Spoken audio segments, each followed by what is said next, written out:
பாராளுமன்றத்தினுடைய கழக குரல், மதுரையினுடைய மகத்துவ குரல் அன்பு தோழர் சு. வெங்கடேசன் அவர்கள் தற்போது.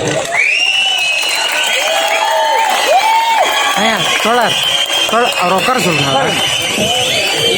நின்றுட்டே இருக்கு. டிஒஎஃப்ஐ தோழர்கள் அனைவருக்கும் என் அன்பிற்குரிய சகா ரஹீம், அதே போல மரியாதைக்குரிய கலைஞர் ரேகா அவர்கள், புதுவை பூபாலம், நிறைவாக இங்கே பேச இருக்கிற மதுக்கூர் ராமலிங்கம், அன்பு சகோதரன் மதன் கௌரி, அதே போல கவிதை வாசித்த கவிஞர்கள், நிகழ்வுக்கு தலைமையேற்றிருக்கிற வாலிபர் சங்கத்தினுடைய தலைவர்கள், கூடியிருக்கிற உங்கள் அனைவருக்கும் என்னுடைய அன்பான வணக்கத்தை முதலில் தெரிவித்துக் கொள்கிறேன். நிறைய பேசணும்னு தோணுது, ஆனால் பேச முடியாத நிறைய திரைகள் இருக்கு. ஆனாலும் ஒரு சந்தோஷம், டிஒஎஃப்ஐ இந்த நேரத்தில் அன்பிற்கும் உண்டோ அடைக்கும் தாள் என்ற இந்த தலைப்பில் ஒரு நிகழ்ச்சி நடத்துவது மிக மிக முக்கியமானது என்று நான் நினைக்கின்றேன். இந்த தாள் கொண்டு அன்பை பூட்டுகிற முயற்சி சுமார் 1500 ஆண்டுகளுக்கு மேலாக நடக்கிறது.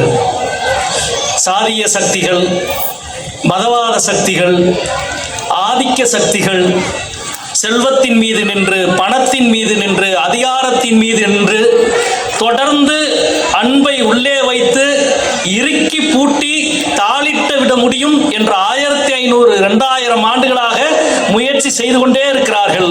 அந்த முயற்சிகளை எல்லா காலங்களிலும் வீழ்த்துகிற சக்தியாக காதலின் மகத்தான சக்தி இருந்து கொண்டே இருக்கிறது. அதனுடைய அடையாளமாக இன்றைக்கு அன்பிற்கும் உண்டோ அடைக்கும் தாள் என்ற இந்த தலைப்பில் காதலர்களை கொண்டாடுகிற, காதலை கொண்டாடுகிற இந்த நிகழ்வை நடத்தி கொண்டிருக்கிறார்கள். நமக்கு தெரியும், நாட்டினுடைய புறச்சூழல் லவ் ஜிகாத்துகள் என்ற பெயரில் அல்லது ரோமியா ஸ்குவாட் என்ற பெயரில் உத்தரப்பிரதேசத்தில் கடந்த 4 ஆண்டுகளாக காதலர்கள் மீது எவ்வளவு குறிவைத்து அரசு வன்முறையை ஏவ முடியுமோ அவ்வளவு குறிவைத்து வன்முறையை ஏவுவதற்காகவே காவல்துறையில் தனி அமைப்புகளை அங்கே உத்தரப்பிரதேச அரசு உருவாக்கியது. ஆனால் அதாவது நீ ஒரு கட்சியின் மீது போர் தொடுக்கலாம், ஆளுங்கட்சியா இருக்கிற ஒரு ஆள், அல்லது சில சமூகத்தின் மீது போர் தொடுக்கலாம், அதில் உனக்கு வெற்றி கிடைக்கும். எதிர்கட்சிகள் மீது போர் தொடுக்கலாம், அதற்கு உனக்கு வெற்றி கிடைக்கும். ஆனால் காதலை எதிர்த்து எவன் போர் தொடுத்தானோ அவன் வரலாற்றில் ஒருபோதும் வென்றதில்லை என்பதுதான் மனித குலத்தினுடைய வரலாறு. நீ எவ்வளவு பெரிய ஆளாரு, சாதியை சொல்லிவா, மதத்தை சொல்லிவா, சாமியை சொல்லிவா, போற போக்குல 2 பசங்க, ஒரு பையனும் ஒரு பொண்ணும் தன்னுடைய இளம் புன் சிரிப்பில் உனது அதிகாரத்தை அற்பமாக நதைத்து அதை தள்ளி வைத்து விட்டு வாழ்க்கையை முன்னோக்கி நடப்பார்கள். அதுதான் சமூகம் முழுவதும் நடந்திருக்கிறது.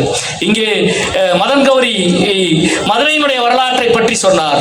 நான் அதை சொல்ல வேண்டும் என்று நான் நினைக்கிறேன். மதுரையில் ஒரு மிக பழமையான ஒரு பாடல், அநேகமாக தமிழ் இலக்கியத்தில் நாம சங்க இலக்கியத்தை பற்றி நிறைய பேசிட்டே இருக்கிறோம், நிறைய கொண்டாடுகிறோம், நாம் அனைவரும் படிக்க வேண்டும் என்று நினைக்கிற ஒரு இலக்கியம். நான் ஒரு புள்ளிவரத்தை சொல்றேன், ஆச்சரியமா இருக்கும். சங்க இலக்கியம் உலகத்தின் மிக பழமையான இலக்கிய தொகுப்பு. அதுல தெய்வம் அப்படின்ற சொல் எத்தனை இடத்துல வந்திருக்குன்னா 34 இடத்துல வந்திருக்கு. கடவுள் அப்படின்ற சொல் எத்தனை இடத்துல இருக்குன்னா 62 இடத்துல இருக்கு. அரசு, வேந்து, வேந்தன் என்ற சொல் எத்தனை இடத்துல இருக்குன்னா 195 இடத்துல இருக்கு. காதல் அப்படின்ற சொல் எத்தனை இடத்துல இருக்குன்னா கடவுள் என்ற சொல்லை போல 10 மடங்கு அதிகமான இடத்தில் இருக்கிறது. 249 இடத்துல இருக்கு.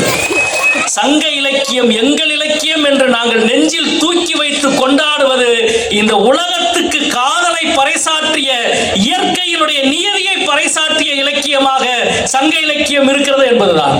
அதுல மதுரையில ரொம்ப ஆச்சரியமான ஒரு பாடல், அழகான பாடல். வைகை நதி கரையில ஒருத்தன் உட்கார்ந்து ஒரு சிறு வேள்வி நடத்தி இருக்கிறான். அப்போ ஒரு ஆள் வர்றான் அங்கிட்டு இருந்து வந்து, என்னப்பா பண்றேன்னு. வேள்வி குண்டம் வைத்து குச்சிகளை உள்ள போட்டு நெருப்புகளில் வந்து பல விஷயங்களை உள்ள போட்டு நெருப்பு எரிச்சுக்கிறான். என்ன பண்ணிக்கிருக்க? வேள்வி பண்ணிக்கிருக்கேன். இதுல என்ன கிடைக்கும் உனக்குன்னா, இல்ல நான் இங்க வந்து இதுல வந்து சமர்ப்பணம் பண்ணனா மேல் உலகத்தில் இருக்கிற என்னுடைய மூதாதையருக்கு அந்த புண்ணியம் போய் அவங்கள போய் சேரும் அப்படின்னு. அப்ப அவன் கேட்கிறான், நீ இந்த நெருப்புக்குள்ள போய் இதை போட்டா மேல உலகத்தில் இருக்கிற உன் மூதாதையர்லாம் உனக்கு தெரியுதுல? ஆமா. என் காதல் இப்ப எங்க இருக்கா கண்டுபிடிச்சு கொஞ்சம் சொல்லேன்றான். தமிழின் முதல் பாடல் 2500 வருஷத்துக்கு முன்னால் எழுதப்பட்ட மதுரையினுடைய சங்க இலக்கியத்துடைய முதல் கவிதை வேத மரபை, சாதியத்தை, மதத்தை எல்லாத்தையும் இடது கையில் தூக்கி ஒரு அடி அடித்து என் காதலுக்கு பின்னால் தான் இதையெல்லாம் என்று சொல்லுகிற அறிவு திமிர் ரொம்ப, அதாவது இங்கே இருக்கிற இலக்கியமானாலும் தத்துவமானாலும் இவைகள் அனைத்தும் மீண்டும் மீண்டும் ஏன் வந்து இவ்வளவு சாதிய சக்திகள் கிளம்பி வர்றாங்க? காதல் திருமணத்தை வைத்தால் கட்சி அலுவலகத்தை தாக்குகிற ஒரு சம்பவம் இப்ப சமீபத்தில் நடந்தது. அதை பார்த்து சிரிப்பு தான் வந்தது. நீ மீண்டும் மீண்டும் நான் முதலே குறிப்பிட்டதை போல 2000 வருஷமா நீ இன்னொரு அலுவலகத்தை தாக்கு, இன்னொரு கட்சியை தாக்கு, ஆனால் காதலை எதிர்த்த போரில் மனித குலத்தில் எவனும் வென்றதாக வரலாறு இல்லை. எனவே டிஒஎஃப்ஐ காதலர்களை கொண்டாடுவோம், காதலை போற்றுவோம் என்ற வாசகம் எல்லாரும் என் மக்கள் என்கிற அந்த மகத்தான சொற்றொடரினுடைய அடையாளம். இங்கே 2 பேரை, பலரை பற்றி சொன்னார்கள், நான் 2 பேரை மட்டும் சொல்லி முடிக்க வேண்டும் என்று நினைக்கின்றேன். காதல் இது காதலா அல்லது வயது கோளாறா அல்லது வந்து இவ்வளவு ஒரு ஒரு என்ன சொல்றது, நிறைய விமர்சனங்கள் அந்த உறவின் மீது அல்லது அந்த புரிதலின் மீது அல்லது அந்த சொல்லின் மீது இருக்கலாம். அதெல்லாம் இருக்கும், அதையெல்லாம் பேசலாம். ஆனால் அது எல்லாவற்றையும் தாண்டி காதல் என்ற அந்த சொல்லினுடைய வலிமையை கண்டு ஏன் இவ்வளவு பேர் பயப்படுகிறார்கள், இவ்வளவு நிறுவனங்கள் பயப்படுகிறது? அது அரசு நிறுவனமானாலும் சாதி ஆதிக்க நிறுவனமானாலும் ஒரு முத்துப்பட்டனின் கதையை எடுத்து சொன்னால் மட்டுமே போதும் நமக்கு என்று நினைக்கின்றேன்.